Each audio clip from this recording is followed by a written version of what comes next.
¿Cómo están? Gracias por acompañarnos. Todas las noches, de martes a viernes, tratamos de acercarnos más a personas muy conocidas en la sociedad, pero desde el punto de vista más humano, un poco también a partir de su pensamiento en una hora de conversación y sobre todo sus expectativas, sus sueños, ¿por qué no?, para mejorar nuestra sociedad.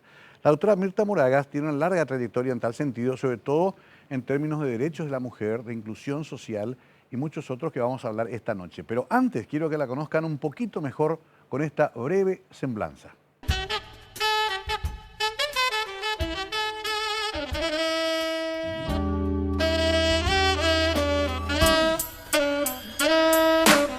Mirta Moragas Mereles nació en Asunción en 1983, cursó estudios secundarios en el Colegio Nacional Naciones Unidas, estudió Derecho en la Universidad Nacional de Asunción, posee un máster en Estudios Legales Internacionales con especialización en Género y Derechos Humanos por la American University Washington College of Law, Estados Unidos, Washington, D.C., que realizó como becaria Fulbright. El cuerpo docente de la universidad le otorgó el premio Outstanding Graduate Award como la estudiante más destacada de su promoción en el año 2018. Inició su activismo en la secundaria en el movimiento por el boleto estudiantil MOVE. Posteriormente se unió al Parlamento Joven. En el año 2008 inició su activismo feminista. Desde el 2009 integra la Red contra toda forma de discriminación. En el contexto del 8 de marzo del 2017, Día Internacional de las Mujeres, funda con otras compañeras el Consultorio Jurídico Feminista, que brinda asesoría legal gratuita a mujeres a través de una línea de atención que funciona de lunes a viernes de 10 a 17. Integra redes feministas a nivel regional y global. En el ámbito de la Organización de Estados Americanos participó en audiencias temáticas y litigio sobre temas de derechos de las mujeres, LGTBI y derechos sexuales y reproductivos. A nivel global, participa en diversos espacios de incidencia en la Organización de las Naciones Unidas para el avance de los derechos de las mujeres. Trabaja como directora de políticas e incidencia en Sinergia.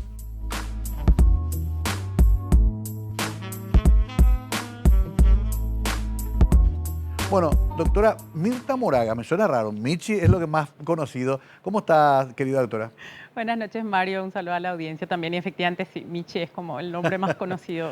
Lo que pasa es que últimamente anduviste litigando y ahí te presentás ya como la doctora Moragas. Sí, igual a mí me parece igual divertido. O sea, a mí me acuerdo que una vez me pasó en Facebook que pusieron una noticia donde decía la abogada Michi Moragas y alguien puso en Facebook... ¿cómo Michi se llama la abogada? Y yo le respondo en Facebook, sí, siempre me dijeron así. Entonces, me acuerdo que la persona se puso como medio nerviosa y dijo, perdón, doctora. Pero a mí me parece interesante igual porque es como el nombre donde como socialmente, familiarmente me conoce la gente y bueno, nada. ¿De dónde saliste, Michi? Te pregunto así directamente, colegio, tu entorno, tu nacimiento a esta conciencia feminista, ¿dónde surge? Y yo vengo de una familia liberal, de oposición a la dictadura. Sí. Mi papá fue militante, bueno, no sé si es todavía un poco militante liberal, del Partido Liberal. Un año incluso en el medio de la dictadura fue diputado porque era suplente de una persona que falleció. Y yo toda la vida vi eso, o sea, toda la vida vi. Y de hecho, la historia un poco de mi familia, mi mamá y mi papá fue... Ellos se conocieron en Argentina y me parece como interesante también un poco en el contexto de la discusión de Argentina, Paraguay y las relaciones entre los dos países. Se conocieron un poco huyendo entre la pobreza y la dictadura y, o sea, sin esa historia con Argentina que tiene Paraguay, posiblemente mi familia no habría existido. Entonces yo vengo como de esa, soy como... de alguna manera descendiente de la lucha por la dictadura en Paraguay. Entonces, para mí el activismo fue algo que estuvo siempre en mi familia. Es interesante. ¿Viven todavía tus padres? Sí, los dos. Ya, claro. Es un poco la historia de todas nuestras familias, hijos del exilio, retornaron después con alguna expectativa, tampoco cristalizaron mucho sus sueños hasta que llega la apertura democrática. Pero claro, vos esa suerte de conciencia la llevas más concretamente a sectores muy vulnerables y sobre todo muy perseguidos históricamente en Paraguay. ¿Cómo se fue dando eso? Y yo empecé, en realidad, yo siempre fui medio revoltosa, revoltosa, pero también muy estudiosa. O sea, un poco algo que también me sirvió en los años del colegio, de la facultad. Y yo empecé en realidad en la lucha por el boleto estudiantil en la secundaria. Esa fue mi primera militancia, digamos, Sí. porque yo terminé el colegio en el año 2002. Sí. Entonces, en esa época, el movimiento por el boleto estudiantil era muy fuerte. Yo empecé ahí mi militancia. Ajá. Y después trabajé muchos años con el País Oliva en el Parlamento Joven. Entonces, Ya. ahí tuve como la oportunidad de hacer un trabajo mucho más fuerte de crecimiento político, de análisis también desde el punto de vista de todo el país. O sea, nosotros teníamos compañeros y compañeras de todo el país que tenían un análisis súper interesante, que compartíamos mes a mes y también un poco bajo el liderazgo y, digamos, y el compromiso del País Oliva como figura fuerte del Parlamento y como nuestra guía de alguna manera. Qué interesante esto, porque tu procedencia indicaría que tenés una suerte de vinculación con sectores progresistas desde tu comienzo. Pero este tema del feminismo y también los derechos LGBTI y compañía trascienden las ideologías. Es como que en todos los sectores hay justicia sobre esos sectores ciudadanos, ¿no? O sea, quizás hasta es más importante esa lucha que la raíz ideológica de la misma, ¿o no? Y es complejo igual esa discusión, me parece, porque tal vez, o sea, está demostrado, digamos, que los contextos que son más favorables al reconocimiento de derechos son los contextos progresistas, digamos, y eso se ha visto en la región y en el mundo. Pero sí reconozco de que hay mujeres peleando por los derechos de las mujeres desde diferentes aristas ideológicas y con diferentes énfasis, digamos. O sea, por ejemplo, si miramos el tema de participación política de las mujeres, ahí tenemos un espectro de mujeres de todas las procedencias ideológicas. Entonces, trasciende en algún punto, pero hay ciertos temas donde posiblemente sea el progresismo, la izquierda o como queramos llamarle, digamos, los sectores que han históricamente reconocido más los derechos de forma más amplia, más inclusiva, más diversa. Claro, ¿sabes por qué? Y me adelanté un poco porque quería comenzar más de abajo, de tus comienzos como estudiante de Derecho, pero esto me apasiona a mí, porque curiosamente, por ejemplo, acá en Paraguay los apoyos están llegando de la Unión Europea, de la Embajada de Estados Unidos, de la Embajada del Reino Unido, Gran Bretaña, sectores que antes los veíamos casi como antagónicos, hoy están muy identificados con esto de la tolerancia y la inclusión de todos los sectores. Entonces hasta tenemos situaciones paradójicas, sectores conservadores que acusan de izquierda, por ejemplo, a la Embajada Americana, o que se enojan con los gestos de la Unión Europea, o que cuestionan como una suerte de plan siniestro los apoyos que estos sectores están dando a grupos como ustedes. En todo caso, es una etapa luego de mucha variabilidad ideológica y pareciera que el objetivo es más importante que inclusive discutir ideología en este momento. No sé si me equivoco. Yo creo que, o sea, para mí también hay como, o sea, el mote, digamos, utilizar zurdo como sí. eso también es algo que tiene que ver con la historia del Paraguay. Entonces yo creo que tampoco hay que desconocer que no cae, o sea, que el contexto de Paraguay es un contexto muy conservador y que en la dictadura, por ejemplo, el mote de zurdo o de comunista tenía tenía una intencionalidad muy clara. Entonces, esa intencionalidad se replica porque está todavía, creo que en nuestro entramado social un poco esa idea de aplastar al diferente, de apartarlo. Entonces, no viene de la nada, viene un poco de esa historia que traemos de la dictadura. A mí me da risa cuando acusan a Efraín a Soledad de zurdo, por ejemplo, porque muy pocos tienen de zurdo en realidad. Pero bueno, es como el estigma, ¿no? Sí, tal Hay cual. que colocar eso. Ahora, convengamos que la mujer violentada, los sectores más vulnerables atacados, pueden venir de cualquier sector social. De hecho, está demostrado que es así, ¿no? Sí, tal cual. O sea, nosotros o sea, en el trabajo que hacemos, por ejemplo, en el consultorio jurídico feminista, se nos acercan todo tipo de mujeres, de todos los estratos sociales, de todas las ideologías. O sea, hay ciertas cosas que en realidad no pasan a un solo sector de la población, sino que le pasan en todos los estratos sociales, en todos los contextos. Y ahí a mí me parece que es interesante porque ahí se visibiliza que hay digamos, ciertos derechos que en realidad tienen que trascender las ideologías y que tienen que respetarse de todas maneras o de cualquier manera, digamos. Claro, y cerrando ese inicio de análisis, tampoco es fácil en ningún espacio político la participación real de las mujeres. Me ha pasado a mí en mi experiencia también que buscábamos tener un gabinete un poco más equitativo y al final los muchachos van ocupando espacio y las chicas tienen que patalear para ocuparla. Pasa en el Parlamento, pasa en los partidos de derecha e izquierda. Qué difícil todavía es materializar esa idea de la equidad entre hombres y mujeres. O sea, yo creo que pasan varias cosas, digamos. Desde un lado hay todo un sistema y una sociedad donde todavía se cree o se considera que, entre comillas, los hombres están naturalmente mejor calificados para gobernar y para la vida pública, y las mujeres tendríamos que estar en el espacio de cuidado. Eso está todavía en la sociedad.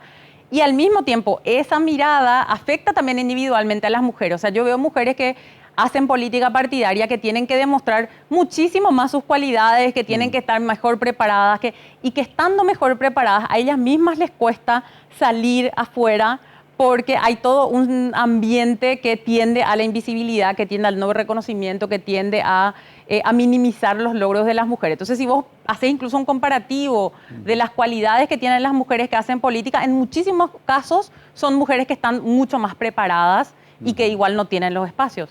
Claro, y ahí hay un par de cositas más. Uno es que pasa en el ámbito privado también, laboral. Estamos sinceros, ¿no? Está la famosa lucha por igual remuneración al mismo trabajo o servicio prestado a una empresa. También estamos lejos todavía de eso, ¿no? Sí, la brecha laboral en Paraguay hoy, de acuerdo a los datos del Instituto Nacional de Estadística, es todavía del 20%. O sea, haciendo el mismo trabajo, del mismo valor y del mismo tipo, en Paraguay las mujeres todavía ganan 20% menos. Sin embargo, se ha avanzado en materia legislativa. Hay leyes que han, por ejemplo, o que castigan con mayor rigurosidad el feminicidio, que es un gran problema que quiero hablar después contigo también. O sea, ¿hubo avances de todas maneras en todo este tiempo o es muy poco todavía? Sí, yo creo que Paraguay avanzó. Los tiempos de la historia pues son muy largos, pero si miramos, podríamos decir que en relativamente poco tiempo se avanzaron en reconocimiento de muchas cosas. El feminicidio, la violencia en sí, o sea, la violencia hasta no hace tanto era un tema que se consideraba privado. Y de la casa y que había que resolver, digamos, y que bueno, igual todavía hay mujeres que van a las comisarías y le dicen que resuelvan en su casa sus problemas, digamos. Pero de un tiempo a esta parte eso está mucho más reconocido como un tema social o un tema que el Estado tiene que involucrarse. Así que yo creo que sí hemos avanzado y de hecho, y esto estoy muy convencida, muchos de los retrocesos que tenemos ahora o de las amenazas o la violencia vienen de esos avances, o sea, vienen como respuesta a esos avances que hemos tenido, yo diría, en la región e incluso también en Paraguay, por mucho que tenemos todavía muchos desafíos. A mí me preocupa también, como soy comunicador de toda la vida, que haría falta como una especie de reeducación también de nosotros los comunicadores y en otros estamentos seguramente también. Es como que todavía no se entienden. Todavía hay chicas diciendo al aire por qué no cerró la pierna, por ejemplo, y no se embarazó. Hay chicas que dicen para qué se fue vestida así y por eso le pasó lo que le pasó. Todavía hay como una cuestión conceptual muy apegada a nuestra vieja educación machista. ¿Cómo se modifica eso? Y es un cambio cultural. Es un cambio cultural, es posiblemente de largo aliento, y que esta es un poco la discusión que yo siempre tengo cuando hablamos de los feminicidios, digamos. O sea, la manera de prevenir un feminicidio es el cambio cultural. Y ese cambio cultural es que podamos repensar la manera en que la sociedad está construyendo las relaciones entre hombres y mujeres en la sociedad y entre las personas también, no solamente entre hombres y mujeres, digamos, para hablar de esto, pero estamos en una sociedad muy violenta, o sea, donde se construye la violencia es la forma de resolución de los conflictos. O sea, cuando pensamos, no sé, en el castigo corporal hacia niños y niñas, ese es un mensaje que le dan a los niños y las niñas de que hay un momento en que hay que dejar de hablar, en que hay que golpear. Entonces, esas personas después crecen con la idea de que hay cosas que se resuelven a los golpes y eso se traslada muchas veces a las relaciones de pareja, familiares y a muchas otras formas de vincularse. Tengo que hacer una primera pausa. ¿Te molesta cuando te acusan, por ejemplo, de feminazi? ¿Qué es lo que quiere decir eso? ¿De dónde apareció ese término? O sea, yo me río, digamos, me acusan de muchas cosas, pero a mí me parece divertido y igual me parece que es perverso el término en el sentido de que toma un modelo totalitario en la historia para, además, justamente acusarnos a quienes tratamos de que haya mayores libertades. O sea, es un sinsentido realmente si lo pensamos a profundidad. Porque realmente quienes persiguieron históricamente a las mujeres, a los judíos, fueron básicamente un modelo muy masculino además de interacción. Entonces que eso venga hacia la feminista, o sea, un poco me causa risa y otro poco me preocupa porque es como una forma de desinformación también que es muy compleja. Claro, que también tiene su intención, ¿no? Sí, exacto. Sí, qué curioso, porque ahora que me decías esto, nomás se me ocurrió pensar en tratar de recordar alguna líder nazi de esa época de la historia de la humanidad y no encuentro ninguna. Sí encuentro muchos varones, ¿verdad? Desde Goebbels hasta Hitler, pasando por todos los que fueron juzgados o aquellos que escaparon. Bueno, interesante con Michi, vamos a hablar mucho. Quiero que ustedes también aprovechen para entender esto que forma parte del necesario diálogo social en una sociedad como la nuestra, todavía muy conservadora, pero que tendrá que abrirse al mundo para entender cómo manejarnos en las próximas décadas. Quizás ya nosotros, pero sí nuestros hijos e hijas. Ya volvemos con la doctora Mirta Moragas, invitada esta noche en Mega TV.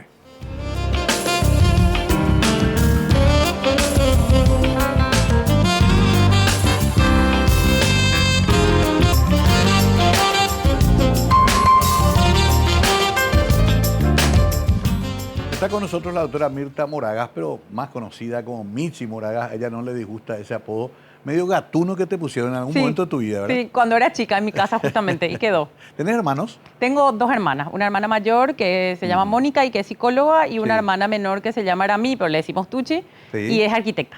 Y 2 sobrinas, todas mujeres. Todas mujeres, y tengo 2 sobrinas además. Primer comentario que ella me descalifica, pobre tu papá. Bueno, olvídalo, lo dije porque tenía que decirlo como una cuestión cultural. Pero tu papá ya está, me imagino, rendido a la evidencia que está rodeado de mujeres. Totalmente, mujeres todas fuertes además, todas tengo fuertes, que decir, ¿verdad? Bueno, quiero un poco repasar tus orígenes porque me decís que pasaste por la UNA, Derecho UNA, que es un lugar difícil ya de entrada para una chica que piense diferente. ¿Cómo te fueron esos años ahí? Y todavía estoy procesando algunos traumas que me dejó la Facultad de Derecho, pero para mí fue una escuela muy importante de real política, por un lado, y también creo que fue un espacio muy importante para toda la gente que estamos en el progresismo, en el feminismo, en espacios.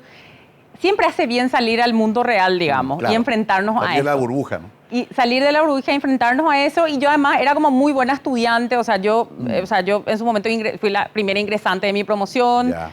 Egresé en el cuadro de honor, yo también era una buena estudiante y mis compañeros y compañeras también como que me respetaban un poco desde ese lugar de buena estudiante. Por supuesto, en la Facultad de Derecho hay muchas cosas que pasan por otros lugares que no tiene que ver con el conocimiento y con la formación, pero fue interesante. Yo aprendí muchas cosas que creo que hasta hoy me sirven en el trabajo político sobre todo. Ahora, es un bastión colorado. No, sin duda. Es un bastión colorado. Igual yo quiero decir que después que yo egresé y en los últimos años entiendo que hay en el movimiento estudiantil otras voces.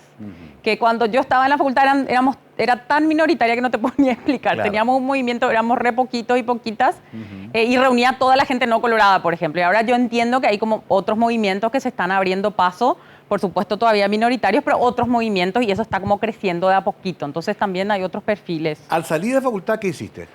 Al salir de la facultad hice, a mí siempre me gustó estudiar. Entonces, primero hice una diplomatura en la Universidad de Chile sobre mujeres y derechos humanos. Ajá. Después hice un máster en evaluación de políticas públicas con una beca de la Fundación Carolina en España. Sí. Y hace unos años hice una maestría en estudios legales internacionales con especialización en derechos humanos y género en Estados Unidos con beca de la Fulbright. O sea, siempre fuiste especializándote en este tema de los derechos de las mujeres y otros sectores, digamos, no digo minoritarios, pero sí vulnerables o que están muy atacados en nuestras sociedades. Ese fue un poco tu objetivo siempre. Sí, para mí siempre fue, yo siempre tuve claro, antes mi casa decía, claro, antes que le digamos defensa pública, no sé si vos te acordás que le decían abogados de reos pobres, se le decía la defensa pública antes. Entonces, a mí siempre me decían que yo siempre era la abogada de reos pobres en todos los espacios donde estaba. Entonces, para mí también para mí eso marca también una forma de trabajo. Además de esos años de caminar el Bañado Sur con el País Oliva, me mostraron definitivamente, cuál es el lado correcto de la historia para mí. ¿Cómo se sustenta el trabajo técnico de ustedes en defensa de mujeres? Porque de alguna sabemos que irte a tribunales ya cuesta plata. Ya el trámite mismo, tenés que tener la documentación, tenés que tener una base más. Y si va una mujer que no tiene recursos, ¿cómo hacen? Bueno, nosotras hace unos años, en el 2017, un poco también en ese contexto de las grandes movilizaciones del 8 de marzo, el Día Internacional de las Mujeres, creamos con varias compañeras el Consultorio Jurídico Feminista, que es un espacio de abogadas y profesionales de ciencias sociales que damos orientación legal gratuita, somos todas voluntarias y damos orientación legal gratuita a mujeres. Y lo que aprendimos, varias cosas pasaron. Aprendimos, por un lado, cuáles son los nudos críticos del acceso a la justicia, principalmente para las mujeres, y aprendimos también qué puertas tocar para que el Estado atienda mejor a las mujeres. Entonces somos una especie de nexo, no reemplazamos el rol del Estado ni tenemos la capacidad, porque realmente es un trabajo enorme. No sé si Claro. vos recordás el trabajo de la Fundación Cuñat hace mucho tiempo, Sí. que terminó cerrando, entre otras cosas, por la falta de recursos, digamos. Claro. Entonces nosotras lo que hacemos en un esfuerzo muchísimo más modesto es ser un vínculo entre las mujeres, su conocimiento sobre sus propios derechos y el Estado que hoy está ausente. ¿Qué ofrece el Estado como recurso? ¿El Ministerio de la Mujer? El Ministerio de la Mujer, esta Ciudad Mujer, que es como este conglomerado de servicios, y para nosotras, y es realmente nuestra aliada principal, el Ministerio de la Defensa Pública tiene desde la ley integral, tiene un equipo de abogados y abogadas especializadas que, por ejemplo, pueden representar a las mujeres en los pedidos de medidas de protección. Y en nuestra experiencia es algo que funciona bastante bien. Obviamente están muchos casos sobrecargados y sobrecargadas, pero son muy profesionales, conocen muy bien su trabajo y responden bastante bien a los requerimientos. Entonces, lo que tenemos es una especie de alianza con el Ministerio de la Defensa Pública para que nos apoyen de alguna manera con los casos. Doctora, ¿qué es lo que más se ve en los consultorios? ¿Maltrato, falta de prestación alimentaria, abandono? ¿Cuál es la figura que más llevan las mujeres que van a reclamar? Y en el consultorio más del 90% de los casos de consulta son de violencia. Son de violencia, y lo que le sigue, digamos, son casos un poco vinculados a violencia. Por ejemplo, todo lo que tiene que ver con prestación de alimentos, reconocimiento de filiación, todos que muchos tienen, cuando vos escuchás la historia de las mujeres, son historias que están muy vinculadas a la violencia también. Otras formas de violencia. Otras formas de violencia que se dan a través también de todo lo que tiene que ver con los hijos y las hijas, con el régimen de relacionamiento, con el régimen de convivencia. Entonces, hay como una vinculación muy fuerte entre la violencia y otros problemas de acceso a derechos. Otra figura que no estamos entendiendo bien los hombres es la figura del acoso sexual, también asociada al acoso laboral. Hay un reaprendizaje muy lento, donde todavía no se entiende que cambió la legislación, que cambió la cultura también, y todavía hay hombres sorprendidos de que sean finalmente acusados formalmente de abuso sexual inclusive, por ejemplo en relaciones laborales. ¿Eso también aparece mucho en los consultorios? ¿Se animan a denunciar las mujeres o todavía es un proceso gradual? Sí, aparece mucho, y yo ahí, por ejemplo, diría, si puedo hacer una historicidad súper rápida, sí. Hay un cambio después del movimiento internacional del Me Too en Estados Unidos, y eso después trajo toda una discusión a nivel regional y también a nivel nacional. Entonces, por ejemplo, el tratamiento de los casos ya se hace desde otra perspectiva también. Entonces, y yo ahí, si bien hay mucha complejidad, y esto que vos decías, necesitamos todavía desde los medios de comunicación avanzar, creo que hay un tratamiento diferente de la noticia de los casos de acoso que había antes, por ejemplo. Entonces, eso también de alguna manera genera mejores condiciones para formular denuncias. Los casos que salen públicos, a nosotros lo que nos pasa un poco es que cuando un caso se hace público, recibimos muchas más denuncias de casos similares, por ejemplo. Claro, un efecto dominó, digamos. Exacto, o incluso con los feminicidios. O sea, nosotros sí hacemos como un estudio más cualitativo. Cuando aparece un caso de feminicidio muy sonado, muy fuerte, eso parece que resuena en muchas mujeres y hacen más consultas. O sea, nosotros recibimos mayores consultas y creo que el Ministerio de la Mujer también había declarado, por ejemplo, que después de un feminicidio que hubo hace unas semanas, que había recibido al día siguiente muchísimas más consultas sobre violencia. Entonces, hay un efecto que yo creo que es positivo en perder el miedo a denunciar, en que las mujeres ya sienten que tienen una legitimidad para salir de esa situación de violencia y pedir ayuda. Creo que también la sociedad está aprendiendo un poco más si bien todavía hay cosas muy terribles, está aprendiendo mucho más a comprender, digamos, la complejidad del fenómeno. Ahí tocaste feminicidio y creo que hablaste acá con Quique Gamarra, con otros periodistas de nuestros medios, en el sentido que siempre la situación se genera con personas muy cercanas, o el marido, el exmarido, el exnovio, y en los casos de abusos también en el entorno familiar. Finalmente estamos compuestos de una sociedad que viola a sus propias mujeres, que tiene un problema de educación fundamental que no se puede resolver. ¿Por qué finalmente el hombre ataca y quiere matar a la mujer que fue, sin embargo, su pareja, por ejemplo? Y porque hay un sentido de propiedad ahí muy fuerte todavía. O sea, hay un sentido de...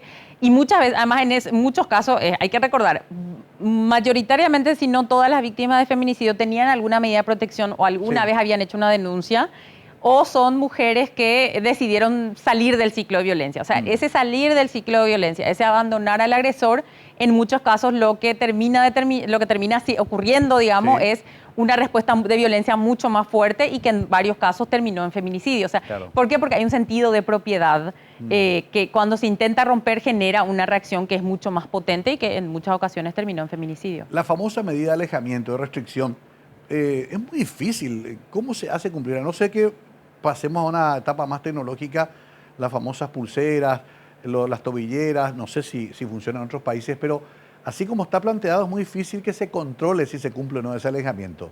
¿Cómo se resuelve eso?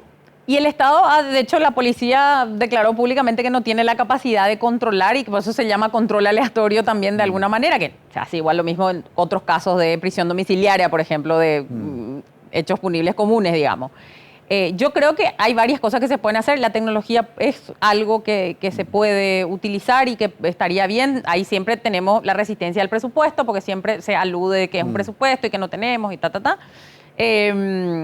Pero también creo que hay toda una sociedad que también tendría que avanzar en las protecciones más comunitarias también. O sea, y que eso yo lo veo, por ejemplo, en los casos de acoso callejero, y que yo siempre lo digo. O sea, el acoso callejero existe porque no hay una tolerancia cero. O sea, no es solamente la víctima la que tiene que reaccionar, sino todas esas personas que ven. O sea, no sé si te acordás de ese video hace poco de una mujer que reaccionó a un hombre en un colectivo. Sí. Y en el bus había un montón de personas y muchas casi, o sea, no sé si nadie, pero muy pocas personas reaccionaron al hecho en sí. Entonces, ahí, en un contexto donde hay una tolerancia social, obviamente las cosas van a seguir pasando y eso es algo que podemos hacer todos y todas. O sea, toda esa gente, y yo veo muchos hombres que se preocupan de lo que pasa con la violencia hacia la mujer, entonces ojalá también intervengan. O sea, cuando ven un acoso callejero, cuando ven gente, entre comillas, piropeando en la calle, que eso es el acoso callejero, que intervengan, o sea, que intervengan y con eso vamos a cambiar ese comportamiento. Porque una vez nomás va a ser, la segunda vez va a pensar mejor y si cada vez que hace alguien le para, eso va a terminar acabando con el fenómeno, digamos, pero eso necesita que toda la sociedad se involucre. Quiero volver sobre la legislación porque estaba la famosa ley en contra de toda forma de discriminación que quedó ahí y quiero saber qué pasa con eso o si hay opción de que eso avance más adelante. Muchos temas todavía hoy para hablar con la doctora Moragas con nosotros acá. Es interesante porque todos aprendemos también de estos conceptos e inclusive muchos estarán teniendo más preguntas que trataremos de transmitirla acá también en esta interesante conversación. Ya volvemos con nuestra invitada de hoy, Conversando la Noche aquí en Mega TV.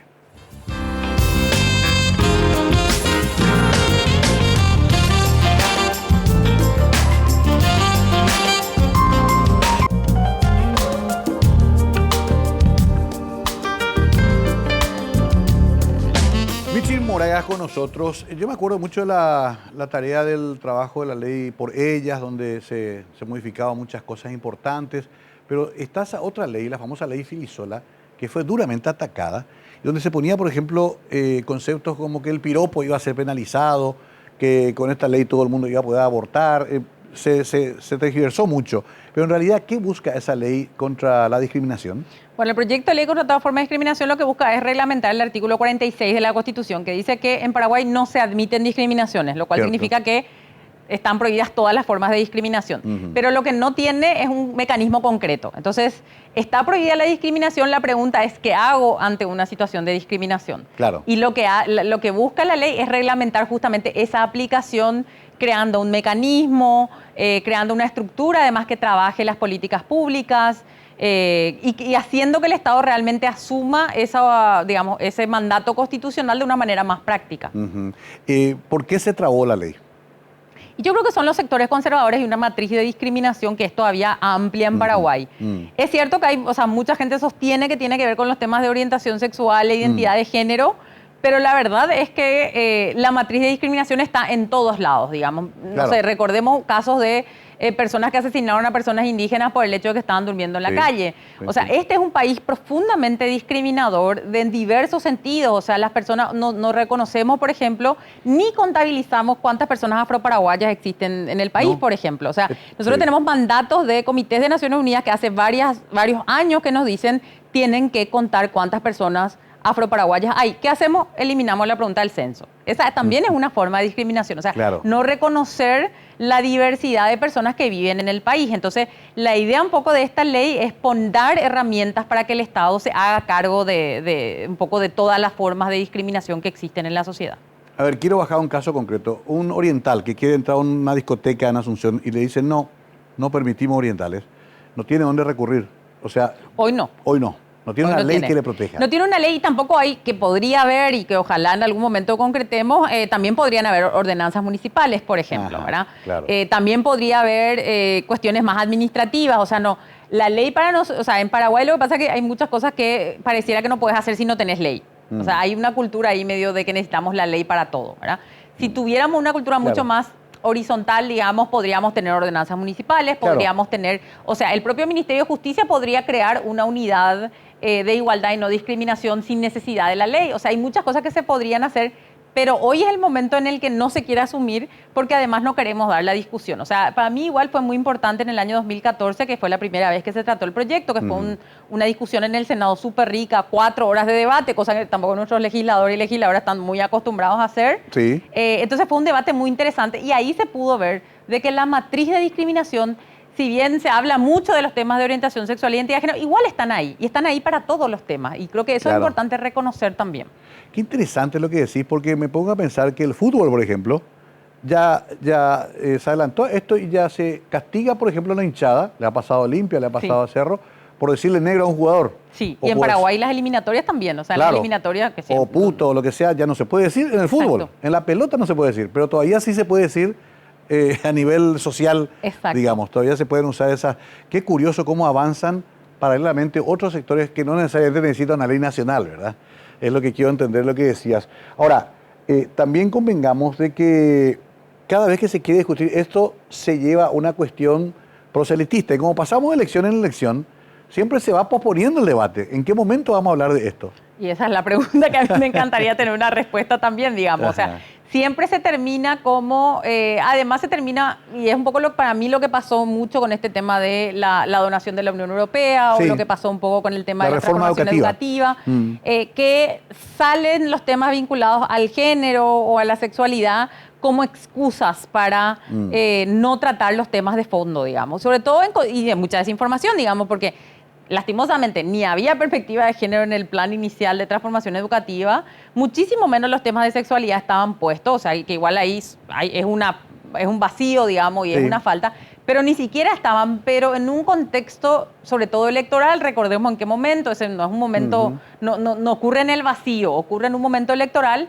como una forma de manipulación también para evitar que otros temas que están ocurriendo salgan y sobre todo para agitar un poco a una parte de la población profundamente conservadora y reaccionaria. Claro. Mientras tanto, seguimos siendo el país con más embarazo infantil y juvenil, por ejemplo. Sí, nosotros, o sea, en Paraguay cada día 2 niñas entre 10 y 14 años dan a luz. Y, 2 por día. 2 por día. De 10 a 14 años. Entre 10 y 14 años. Son violadas. Que eso, de hecho, en términos legales es un abuso. Claro. O sea, en términos legales, un abuso porque la edad mínima de consentimiento legal en Paraguay son 14 años. Entonces, por debajo de eso, siempre estamos hablando de un abuso. Y ni hablemos de, si le sumamos la cifra de embarazo adolescente, hablamos, por un lado, de un país que no protege a las niñas, sobre todo. No hay mecanismos de protección y, sobre todo, de prevención de esos abusos. Y, por otro lado, tenemos un Estado que tampoco da herramientas para que, sobre todo herramientas más de reflexión, ¿verdad? Para que las y los adolescentes puedan pensar sobre su sexualidad desde un lugar de consejería, porque la información está en todos lados. Y hoy el principal educador sexual es la pornografía, digamos, en Internet, a lo que tienen acceso. El problema es que obviamente esa información no trae un acompañamiento, que es lo que el Estado debería dar y las familias deberían dar. Pero las familias tampoco tienen las herramientas. O sea, ojalá hubiera una escuela para padres y madres para que aprendan a tener estas conversaciones incómodas con sus hijos e hijas. Pero hoy, al no haber nada de eso, lo que hay es el silencio y lo que hay es el Internet y la pornografía. Entonces, obviamente, estos resultados desastrosos vienen de ahí. El sistema educativo avanzó un poco. A ver, voy a poner en contexto. Yo vengo de una época en que no se hablaba del tema en el colegio. En cuarto curso de anatomía, cuando teníamos 15 años más o menos, se explicaba cómo nacían los bebés y cómo se hacían los hijos. Punto. Nada más. Colegio religioso, clásica educación de esta generación mía, de la cual no me enorgullezco. Ahora, por lo menos, se le explica mejor algo a los chicos, tampoco. No, ahora de hecho lo que hay es a partir del 2017, que es la famosa resolución Riera, sí, que también era en un contexto electoral, recordemos, previo a las elecciones del 2018, donde se prohíbe, en principio supuestamente, digo supuestamente porque se prohibían en teoría los materiales con ideología o teoría de género, que esto es lo que decía la resolución, pero en la práctica lo que se creó fue un efecto paralizador, digamos. Entonces, lo que entendieron, y esto es resultado de unas investigaciones cualitativas, lo que entendieron las y los docentes es que no pueden hablar de género. Entonces, si no podés hablar de género, ¿cómo hablas de la prevención de la violencia, incluida la prevención de la violencia de género? No hay manera, es muy difícil abordar el tema sin tocar la raíz de dónde viene. Entonces, el efecto que creo fue que no se habla directamente. Ya. Entonces, qué bárbaro. O sea, retrocedimos a en ese sentido época. Sí retrocedimos, digamos. Algunos dicen, el otro día escuché muy enojado a un señor que me dijo a mí, no hay género, lo que hay es sexo, masculino y femenino. ¿Por qué hablan de género? ¿Cuál es la diferencia? Y el género es lo que viene dado por el sexo es lo que viene dado por la biología, digamos, sí, ¿verdad? Nacemos o macho o hembra, digamos, sí, de la especie humana. Y después, en base a eso, a eso que se nos asigna al nacer, entonces, gráficamente, nace una nena y entonces a partir de eso se le viste de rosado, se le da muñecas, se le cría de tal manera para que ella se comporte de una manera determinada y aprende muy rápidamente que hay como unos lugares que tiene que habitar ella como nena y lugares que no tiene que habitar sobre todo, ¿verdad? Y unas funciones que tiene que cumplir. Y unas funciones que tiene que cumplir y unas expectativas que tiene que satisfacer. Eso es cultural y eso es el género, es cómo se construye eso. Entonces, eso es algo que está en la sociedad y que se hace de facto. O sea, miremos nomás cómo hace, o sea, vos te vas a comprar, y yo creo que ahora es peor eso, vos te vas a comprar un regalo y decís, ¿dónde voy a la juguetería? ¿Para nena o para nena? Y sí, está súper dividido. Entonces, si yo le quiero comprar un camioncito a una nena, es más o menos un espanto, ¿verdad? Y vos te vas a envolver el regalo y te dice, ¿qué color? ¿Para nena o para nena? Entonces, o sea, hay toda una división que parece tonto, digamos, este ejemplo, pero es la manera en que la sociedad está educando. Entonces, cuando aparecen mujeres que no cumplen con esos mandatos, hay un castigo social, digamos. Claro. Y eso nos pasa, por ejemplo, a las mujeres que hacemos activismo público. O sea, yo te puedo explicar la cantidad, tengo un club de haters ahí que cualquier cosa que yo diga es o mi cuerpo o mi color de cabello, porque hay un castigo a las mujeres que no cumplimos ese mandato social y ese es el género. Ese mandato social y esa construcción del mandato social es lo que es el género. Y también al mismo tiempo, por ejemplo, a los hombres se les castiga por expresiones de sensibilidad, por expresiones de afecto, por llorar en público. Eso, y hay un castigo muy fuerte a los hombres que también salen de ese mandato de género. Sí, hasta por jugar pádel últimamente. Total. Pero bueno, ahí es donde se enojan estos sectores porque dicen que cada vez inventan más géneros. En realidad, lo que hay es una cantidad de posibilidades que puede ser un ser humano, ¿no? Tal cual. O sea, lo que se ha hecho históricamente es categorizar.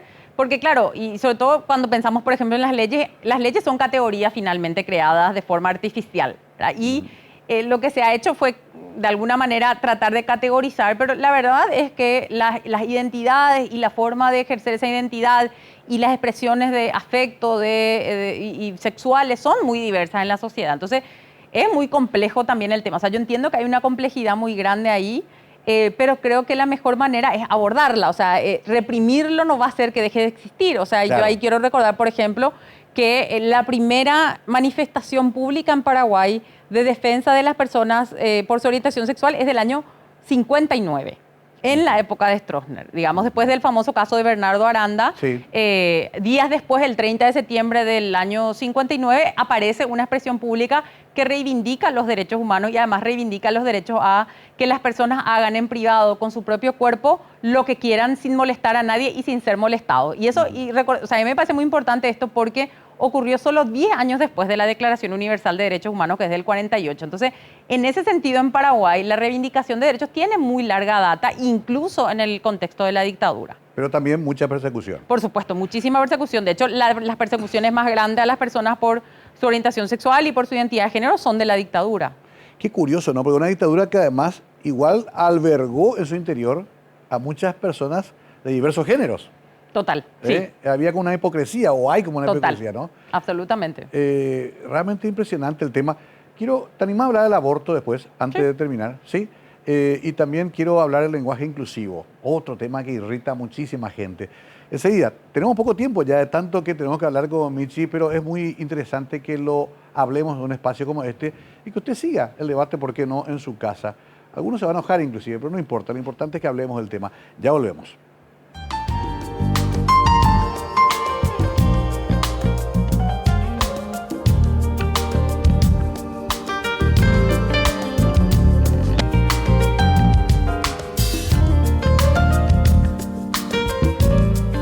Es un lindo problema el que tenemos siempre acá, de que se nos queda corto el programa, porque quiere decir que da gusto lo que hablamos, o por lo menos interesante. El tema aborto es también un gran tabú, pero sin embargo se practica clandestinamente hace años en Paraguay. ¿Dónde hay que encontrar ahí el término medio, o cuál es la posición que ustedes tienen al respecto? Y en realidad, como muchas de las cosas que pasan en Paraguay, hay que hablar. O sea, Sí. hay que conversar abierta y honestamente además de eso. O sea, Paraguay es un país que realmente, si miramos solo las cifras oficiales del Ministerio de Salud, hay muchísimos abortos que ocurren por año. Y lo que tiene la clandestinidad o lo que tiene, digamos, la prohibición, claramente no ha impedido la práctica, lo que ha hecho es condenar a las mujeres pobres a morir. ¿Por qué? Porque la que tiene recursos encuentra una clínica donde la atienden perfectamente bien y en condiciones seguras, y la que no tiene se somete a procedimientos riesgosos, ¿verdad? Y también hay que entender que creo que es importante hablar de que hay o sea, hay diversas razones por las cuales las mujeres buscan un aborto en sus vidas, desde razones vinculadas a su propia salud, a sus proyectos de vida, a la posibilidad incluso de, en términos reales, de tener ese embarazo. O sea, muchas mujeres que abortan, eso también está muy, muy probado, son mujeres que ya son madres, que ya tienen muchos hijos o hijas. Entonces, hay muchas razones por las que las mujeres abortan. No es una decisión sencilla, digamos. O sea, Claro. que eso también es un mito, ¿verdad? Hay una decisión muy pensada en las mujeres que buscan un aborto y que sobre todo deciden exponerse a un procedimiento que en muchos casos puede ser riesgoso si no se hace en las condiciones sanitarias adecuadas. Estados Unidos sigue este debate, van, vienen, avanzan, retroceden, pero sobre todo leo mucho que las mujeres dicen, nosotros queremos decir lo que queremos hacer en nuestro cuerpo, no ustedes, nos dicen los hombres. ¿Tiene que ser así o tiene que ser dialogado en todos los sectores? Es que en realidad, o sea, digamos, los embarazos ocurren en el cuerpo de las mujeres. O sea, finalmente Sí. quienes deberíamos tener la palabra final o tomar la decisión finalmente somos nosotras. Obviamente, si queremos consultar con quien queramos consultar, hacer las diversas reflexiones que hagan falta. Pero es nuestra decisión porque está en nuestro cuerpo. Y eso es lo que creo que a la sociedad le cuesta muchísimo aceptar, ¿verdad? Algo que tiene que ver con algo que las mujeres tenemos por el hecho de ser mujeres y que nos permite de alguna manera tomar una decisión. La falta de reconocimiento de esa decisión, lo que es, como me parece muy, muy compleja todavía. Quiero aliviar el tema hacia el lenguaje inclusivo, que a mí a veces hasta me Tampoco es tan divierte. liviano, te diré. Y sí, porque se enojan algunos. Yo Sí, tengo sí. hasta parientes cercanos que se enojan. A ver, ¿qué es lo que pretende el lenguaje inclusivo? Es generar la idea justamente de igualdad, mandar un mensaje en algo tan simbólico como es el lenguaje. Finalmente no termina produciendo el efecto contrario. ¿Qué pensás de eso? Porque vos no usás mucho el lenguaje inclusivo. Yo trato de hacerlo en la medida de lo posible. O sea, yo creo que igual un lenguaje inclusivo, así decimos todas las personas presentes, eso es para mí un lenguaje Claro. inclusivo. O sea, creo que tiene que ver más con la forma de utilizar el lenguaje también, Sí, ¿verdad? sí, todos y todas. Todos y todas. Claro. Lo que pasa es que yo creo que desde el feminismo y en general la idea de que lo que no se nombra no existe, en algún tiempo de la historia fue que nos vean, que estemos en los espacios que nos visibilicen. Y eso también tiene que ver con el lenguaje. O sea, yo cuando alguien habla todo en masculino, yo no siento que yo esté en ese lenguaje. O sea, para mí el masculino universal no es una pretendida universalidad que en realidad no existe, ¿verdad? Entonces me parece que es importante que el lenguaje exprese la realidad de la sociedad y la diversidad de la sociedad. Y a mucha gente le enoja mucho, yo creo, la pérdida de ciertos privilegios. O sea, el masculino, el pretendidamente universal, es una expresión de privilegios históricos, de pretender de que lo masculino nos representa a todas las personas. Y eso no es cierto. Y creo que hay que avanzar en la idea de que eso no es así, que tenemos que hacer los esfuerzos para que de alguna manera eso se vea reflejado en la forma en la que hablamos, en cómo nombramos, en cómo contamos las historias también. O sea, creo que no tiene solamente que ver con las palabras, tiene que ver en la manera en la que construimos también el pensamiento, y eso obviamente también está expresado en las palabras. Hay un discurso genial de Malcolm X donde él explica cómo todo lo negro es malo y todo lo blanco es divino, inclusive en la religión, inclusive en el relato bíblico, ¿verdad?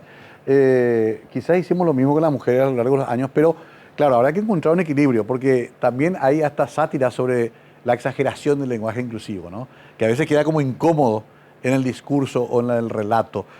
Todavía me parece que está en construcción eso, Michi. Sí, yo igual creo que la sátira es como, de alguna manera, la expresión de la resistencia. Y yo creo que ningún cambio social ocurre sin resistencia. O sea, para mí los cambios sociales no son fáciles. O sea, recordemos, para que las mujeres no den del derecho a voto, muchas se dedicaban a quemar buzones, a hacer manifestaciones, a quemar cosas. O sea, nada se nos dio a las mujeres y a los sujetos subalternizados socialmente de manera pacífica y pidiendo por favor. O sea, entonces también a mí, cuando viene toda esta cuestión del lenguaje, a mí me parece que es una disputa que lo que muestra es la resistencia a mudar ese lugar de privilegio histórico de varios sectores, digamos. ¿Tenés esperanza de un Paraguay un poco más inclusivo, más tolerante? No te digo ahora, pero en décadas. Sí, yo honestamente sí creo, y por eso estoy todavía en este país, digamos, ya me podría haber ido en todo caso si hubiera perdido la esperanza. Y yo veo igual gente muy valiosa que se va porque no tiene la esperanza. Yo sí tengo esperanza y sobre todo yo tengo un compromiso o sea, yo tengo dos sobrinas, Emma que tiene 7 años y Alejandra que tiene 5 años. Y yo quiero que ellas vivan en otro país. Yo quiero que ellas vivan en un país donde ellas en algún momento puedan decidir quiénes quieren ser, qué quieren hacer sin tener todos esos constreñimientos con los cuales muchas mujeres como yo hemos crecido. Entonces, para mí hay un compromiso que es en general, pero también un compromiso muy concreto. O sea, yo necesito estar acá para hacer cosas para que ellas dos y todas las niñas de su generación crezcan de otra manera y con otras perspectivas de vida más amplias. ¿Está de acuerdo con la unión civil entre personas del mismo sexo? Sí, yo creo que en realidad todo lo que ayude a al mayor reconocimiento de derechos es importante. Las parejas del mismo sexo existen, son personas que tienen el mismo amor que tienen las parejas heterosexuales y que por lo tanto tienen que tener el reconocimiento del Estado de la misma manera que tiene el resto de las parejas heterosexuales. Bueno, se nos acabó el tiempo lastimosamente. Michi Moragas no se guarda nada, lo dice todo muy claramente. Pero claro, usted tendrá su propia idea de todo lo que hemos discutido hoy acá porque es un tema todavía en construcción. Michi, por último, se hacen elecciones ahora, en pocos días más, en pocas semanas. ¿El resultado va a variar un poco el avance de estas reivindicaciones que ustedes hacen o medio la lucha va a ser igual, nomás gane quien gane? Y nosotros vamos a seguir luchando gane quien gane, de la misma forma, digamos. Posiblemente las condiciones para el diálogo puedan cambiar un poco, digamos, de acuerdo a lo que ocurra, pero yo creo que nuestra lucha se mantiene de la misma manera después del 30 de abril. Michi Moragas, la abogada, activista y sobre todo una de las personas que más ha colocado en el debate social este tema de los derechos de ciertos sectores que han sido históricamente perseguidos, no solamente en Paraguay, en todo el mundo. Importante hablar de ello. Gracias, Michi, disfruté mucho esta charla y seguiremos hablando. Gracias, Mario. Un saludo otra vez a la audiencia también. Ahí estaba nuestra charla con la doctora Mirta Moragas. Usted seguramente va a hablar mucho en su casa sobre esto y ese ya es un buen resultado de este programa. Tenemos que entrar todos en esta sociedad. Nadie puede quedar afuera. Nos guste o no nos guste. Gracias. Tengan ustedes muy buenas noches.